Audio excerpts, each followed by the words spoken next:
اعوذ باللہ من الشیطان الرجیم بسم اللہ الرحمن الرحیم نحمدہ ونصلی ونسلم علی رسولہ النبی الکریم اما بعد فاعوذ باللہ من الشیطان الرجیم بسم اللہ الرحمن الرحیم اللہم صلی علی سیدنا و مولانا محمد وعلی آلہ وصحبہ وبارک وسلم۔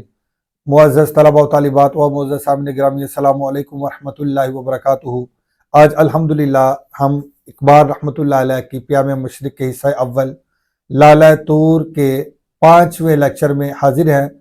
آج انشاءاللہ العزیز ہم اللہ پاک کے اذن اور اس کی توفیق سے لالہ طور کی 7ویں اور 8ویں رباعی پڑھیں گے۔ تو چلتے ہیں بلا تاخیر ہم آج کے سبق کی طرف۔ توجہ سے اسکرین کے اوپر آج کی پہلی اور مجموعی طور پر 7ویں رباعی دیکھیں۔ اقبال رحمۃ اللہ علیہ آپ لکھتے ہیں، آپ فرماتے ہیں: دری گلشن پریشاں مثل بویم، دری گلشن پریشاں مثل بویم، نمی دانم چے می خواہم چے جویم، براید آرزو یا بر نیاید، شہید سوز و ساز آرزویم۔ اقبال رحمۃ اللہ علیہ آپ لکھتے ہیں کہ میں اس باغ دنیا میں خوشبو کی طرح بکھرا ہوا ہوں، میں اس باغ دنیا میں خوشبو کی طرح بکھرا ہوا ہوں۔ میں نہیں جانتا کہ میں کیا چاہتا ہوں اور کیا ڈھونڈتا ہوں، میں نہیں جانتا کہ میں کیا چاہتا ہوں اور کیا تلاش کرتا ہوں یا کیا ڈھونڈتا ہوں۔ آگے آپ لکھتے ہیں: براید آرزو یا بر نیاید، میری آرزو پوری ہو یا پوری نہ ہو، شہید سوز و ساز آرزویم، میں تو آرزوؤں کے سوز و ساز کا مارا ہوا ہوں، میں تو آرزوؤں کے سوز و ساز کا مارا ہوا ہوں۔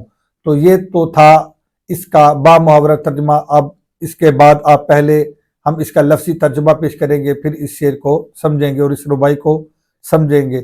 دری کا معنی اس میں، دری گلشن اس باغ میں، اور اس باغ سے مراد دنیا ہے، یہ جہان ہے، یہ کائنات ہے۔ دری گلشن اس کائنات میں یا اس دنیا میں یا اس دنیا کے اس باغ میں، پریشاں، پریشاں کا معنی ہوتا ہے آوارہ یا سرگرداں یا بکھرا ہوا۔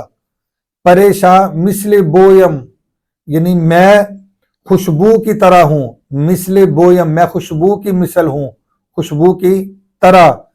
پریشاں مثل بویم یعنی خوشبو کی مثل میں سرگرداں ہوں، خوشبو کی مثل میں آوارہ ہوں، یا خوشبو کی مثل میں بکھرا ہوا ہوں۔ اقبال رحمۃ اللہ علیہ اب لکھتے ہیں: دری گلشن پریشاں مثل بویم، اس دنیا کے اس باغ میں، اس کائنات میں خوشبو کی طرح بکھرا ہوا ہوں۔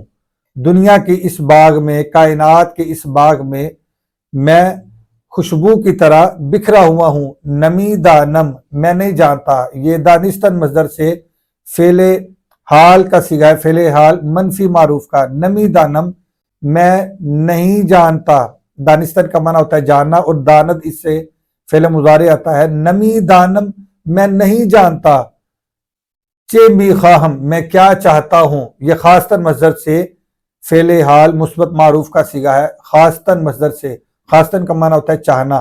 می خواہم میں چاہتا ہوں، نمی دانم میں نہیں جانتا، چے می خواہم میں کیا چاہتا ہوں، چے جویم اور میں کیا ڈھونڈتا ہوں اور میں کیا تلاش کرتا ہوں۔ چے جویم، جویم یہ جستن مصدر سے فعل مضارع واحد متکلم کا صیغہ ہے۔ جویم میں ڈھونڈتا ہوں یا میں تلاش کرتا ہوں، جستن کا معنی ڈھونڈنا اور جوید اس سے فعل مضارع آتا ہے۔ چے جویم میں کیا ڈھونڈتا ہوں۔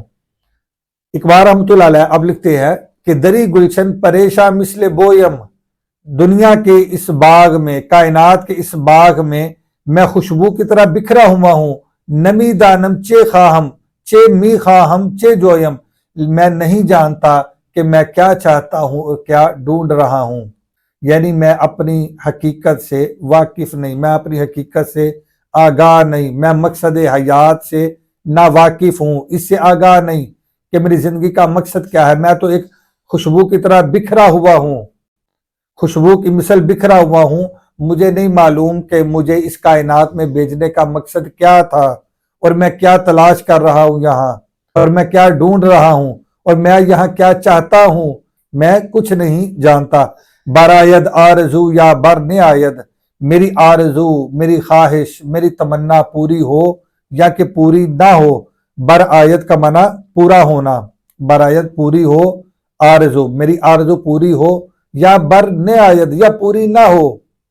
میری آرزو، میری جستجو، میری خواہش، میری تمنا، میری طلب، یہ خواہ پوری ہو یا پوری نہ ہو۔ شہید سوز و ساز آرزویم، شہید کا معنی ہوتا ہے مارا ہوا ہونا۔ شہید سوز و ساز، میں تو سوز و ساز کا مارا ہوا ہوں۔ آرزویم، اپنی آرزوؤں کے، یعنی اپنی آرزوؤں کے سوز و ساز کا مارا ہوا ہوں۔ میں تو اپنی آرزوؤں کے سوز و ساز کا مارا ہوا ہوں۔ سوز و ساز کا معنی ہوتا ہے رنج و راحت، یعنی میں اپنی آرزوؤں کے رنجوں کا، راحتوں کا مارا ہوا ہوں۔ تو اقبال رحمۃ اللہ علیہ کی اس ربائی کا مفہوم یہ ہے کہ جب دل میں سوز و گداز پیدا ہو جاتا ہے تو انسان کی جستجو کا اور آرزو کا اور طلب کا اور تمنا کا اس کے اندر پیدا ہو جانا یہ یقینی ہوتا ہے۔ جب انسان کے اندر سوز و گداز پیدا ہوتا ہے تو اس میں یقینی طور پر آرزو کا پیدا ہو جانا یہ یقینی ہوتا ہے۔ تو چلتے ہیں اگلی ربائی کی طرف۔ آگے اقبال رحمۃ اللہ علیہ 8ویں ربائی میں آپ لکھتے ہیں، جہاں مشتگل و دل حاصل اوست، ہمیں یک قطرہ خوں مشکل اوست، نگاہ مادو بھی افتاد ورنہ، جہاں ہر کسے اندر دل اوست۔ اقبال رحمۃ اللہ علیہ آپ لکھتے ہیں کہ یہ دنیا، یہ کائنات، یہ جہاں، یہ مٹھی بھر خاک ہے۔ یہ جہاں، یہ کائنات، یہ دنیا، یہ مٹھی بھر خاک ہے۔ وہ دل حاصل اوست، اور دل اس کا حاصل ہے، دل اس کا نتیجہ ہے، دل اس کا پھل ہے۔ ہمیں یک قطرہ خون مشکل اوست، یہی ایک خون کا قطرہ اس کی مشکل ہے، یہی ایک خون کا قطرہ اس کی مشکل ہے، یعنی اسی قطرہ خون کو سنبھالنا مشکل ہے۔ نگاہ مادو بھی افتاد ورنہ، ہماری نظریں دونوں کو الگ الگ دیکھتی ہیں۔ جہاں ہر کسے اندر دل اوست، جہاں ہر کسے اندر دل اوست، ورنہ ہر کسی کی دنیا اس کے دل میں ہے، ورنہ ہر کسی کی دنیا اس کے دل میں ہے۔ تو پہلے آپ اس کا لفظی ترجمہ سماعت کر لیں، دوبارہ ہم اس شعر کو ساتھ ساتھ اس کو سمجھیں گے۔ جہاں کا معنی دنیا، کائنات، یہ عالم، مشتگل یعنی مٹھی بھر خاک، یہ انسان کی تخلیق کی طرف اشارہ ہے کہ انسان کو مٹھی بھر خاک سے تخلیق فرمایا گیا۔ یعنی اللہ پاک نے جب انسان کو تخلیق فرمانے کا ارادہ کیا، اللہ پاک نے جب ارادہ فرمایا تو اللہ پاک نے فرشتوں سے حکم دیا کہ زمین سے مٹی لے آؤ۔ فرشتوں کو جب حکم دیا گیا کہ زمین سے مٹی لے کے آؤ، ہم حضرت انسان کی تخلیق کا ارادہ فرما چکے ہیں، ہم انسان کی تخلیق کریں گے، تو فرشتے اللہ پاک کے حکم سے زمین سے مٹی لے گئے، تو وہ ایک مٹھی بھر خاک لے گئے۔ وہ اسی مٹھی بھر خاک کی طرف اشارہ ہے کہ جو ایک مٹھی خاک کی وہ اللہ کی بارگاہ میں لے کے حاضر ہوئے۔ مشتگل کا معنی مٹھی بھر خاک، ایک مٹھی بھر خاک۔ و دل حاصل اوست، اور دل اس کا حاصل ہے۔ حاصل کا معنی ہوتا ہے نتیجہ یا پھل، دل اس کا پھل ہے، دل اس کا محور ہے، دل اس کا مرکز ہے، دل اس کا نتیجہ ہے۔ اس مٹھی بھر خاک کا محور، مرکز، نتیجہ، پھل وہ دل ہے، دل اس کا پھل ہے۔ ہمیں یک قطرہ خون مشکل اوست، اور یہی ایک خون کا قطرہ اس کی مشکل ہے۔ یہی ایک یعنی یہ دل ہی ایک ایسا قطرہ خون ہے جو اس کی مشکل ہے، یعنی اس کو سنبھالنا مشکل ہے، دل کو سنبھالنا مشکل ہے۔ آگے اقبال رحمۃ اللہ علیہ اب لکھتے ہیں، نگاہ مادو بھی افتاد، ہماری نگاہیں، ہماری نظریں دونوں کو الگ الگ دیکھتی ہیں، یعنی اس قطرہ خون یعنی دل کو اور اس کے جہاں کو، اس کی دنیا کو، اس کے عالم کو، اس کی کائنات کو الگ الگ دیکھتی ہیں۔ ورنہ جہاں ہر کسے اندر دل اوست، وگرنہ یہ جہاں تو ہر کسی کے دل میں موجود ہے۔ ورنہ یہ دنیا، ورنہ ہر کسی کی دنیا تو اس کے دل میں موجود ہے، ورنہ ہر کسی کی دنیا اس کے دل میں موجود ہے۔